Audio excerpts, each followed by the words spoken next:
επειδή είμαι από την Αλεξάνδρεια, είμαι Αλεξανδρινός, πάντα η θάλασσα για εμάς είναι κάτι πάρα πολύ σημαντικό.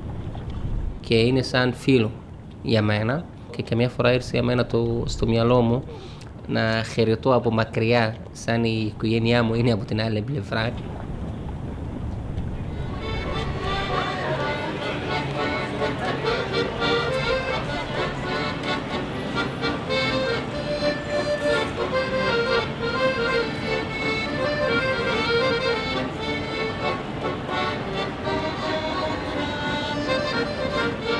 Η μουσική για μένα γενικά είναι μια τρέλα. Δεν μπορώ να φανταστώ να κάθομαι εγώ μια μέρα χωρίς μουσική. Εγώ ακούω μουσική παντού και από πολλές διαφορετικές χώρες.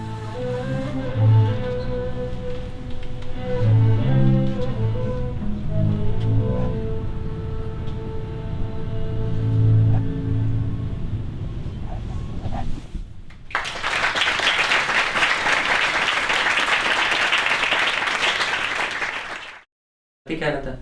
Καλά μου, δεν είναι. Μπράβο. Ασχολούμαι με τα διάφορα δικά μου εκεί πέρα. Πώς πάει με το σκυλάκι? Και δείτε το έφρας μαζί σου. Μας γεμίζει τρίχες εδώ μέσα, εσύ. Άντε. Κάνε το χαλί, το κάνει μαύρο.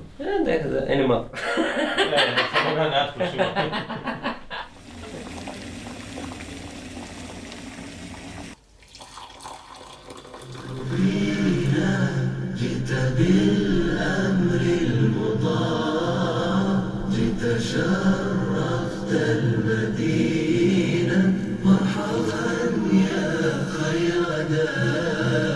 Όπως ακούεις τώρα, όπως βλέπεις, αυτό είναι το dhikr. Η λέξη dhikr γενικά σημαίνει στα αγγλικά είναι η λέξη mention ή αναφέρω στα ελληνικά, και αυτό σημαίνει όταν εμείς αναφέρουμε ο Θεός, τον Θεό και τον προφήτη μας με καλά λόγια, σαν είναι μια θεραπεία για την ψυχή. Οπότε η dhikr έχει μεγάλη σχέση με την πίστη. Η μουσική αυτή είναι φωνητική μουσική. Εντάξει, οπότε δεν έχουμε όργανα μέσα. Όπως στο Κοράνι. Στο Κοράνι υπάρχει μουσική, αλλά χωρίς όργανα. Παραδείγματος χάρη, όταν διαβάζω εγώ, κάνει μουσική. Με το ήχο, με τα λόγια, με λέξεις μου είναι μέσα, αλλά χωρίς να υπάρχει όργανα. Έχουμε το zikr, έχουμε το Κοράνι, χωρίς μουσικά όργανα, και επίσης υπάρχει το αραβική ποίηση. Εντάξει, του ίδιου, γιατί κρατάει τα ίδια πράγματα. Έχει μουσική μέσα, εντάξει, αλλά χωρίς όργανα.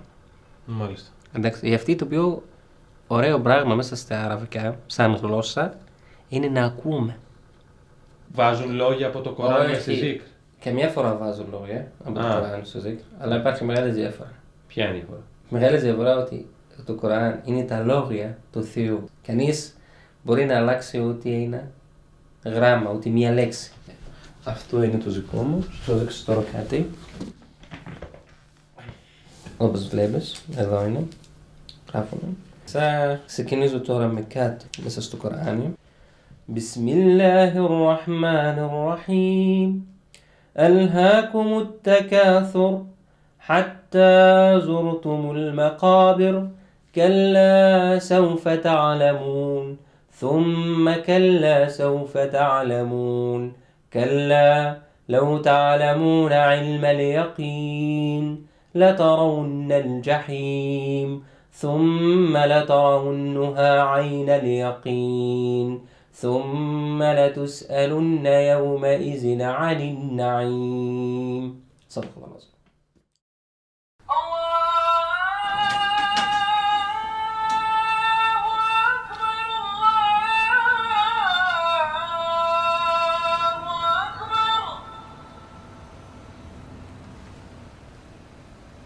الحاقة